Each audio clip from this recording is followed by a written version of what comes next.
நம்ம இந்தியால என்னென்ன டைப்ஸ் ஆஃப் பெயில்ஸ் இருக்குன்றத பார்ப்போம். First regular bail. இது ஒரு பர்சன் அரெஸ்ட் ஆனதுக்கு அப்புறம் தர ஒரு பெயில். இந்த பெயில் இருந்தா நீங்க அரெஸ்ட் ஆனதுக்கு அப்புறம் நீங்க வெளியே போலாம்னு விட்டுருவாங்க. பட் உங்களுக்கு சில கண்டிஷன்ஸ் இருக்கும், சில ஃபார்மாலிட்டிஸ் இருக்கும். அண்ட் இந்த டைப் ஆஃப் பெயில் நீங்க ஏதாச்சும் ஸ்மால் கிரைம்ஸ் பண்ணியிருந்தா மட்டும் தான் கொடுப்பாங்க.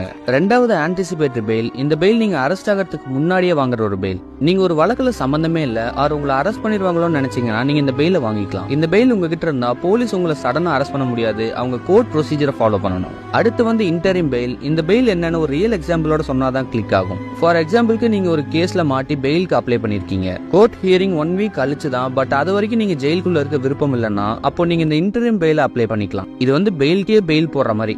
பட் இது முழுக்க டெம்பரரி தான். இது முடிஞ்ச அப்புறம் கோர்ட் தான் எக்ஸ்டெண்ட் பண்றதா, கன்வெர்ட் பண்றதா இல்ல கேன்சல் பண்றதான்னு முடிவு பண்ணும். அண்ட் ஃபைனலா ஸ்டாச்சுட்டரி பெயில். இந்த பெயில் போலீஸ் உங்க மேல கேஸ் ஃபைல் பண்ணதுல இருந்து 60 இருந்து 90 நாளுக்குள்ள இன்வெஸ்டிகேஷனை கம்ப்ளீட் பண்ணலன்னா நமக்கு ஆட்டோமேட்டிக்கா பெயிலுக்கு ரைட்ஸ் கிடைச்சிரும். நீங்க இன்னசென்ட்டா இல்லையான்னு இந்த இடத்துல மேட்டர் இல்ல. போலீஸ் அவங்களுக்கு கொடுக்கப்பட்டிருக்க டைம்குள்ள கம்ப்ளீட் பண்ணாததுனால இந்த பெயிலுக்கு நீங்க எலிஜிபிள். பெயில் நீங்க அப்ளை பண்ணிக்கலாம். கிடைக்கிறதும் கிடைக்காததும் கோர்ட் கையில தான் இருக்கு.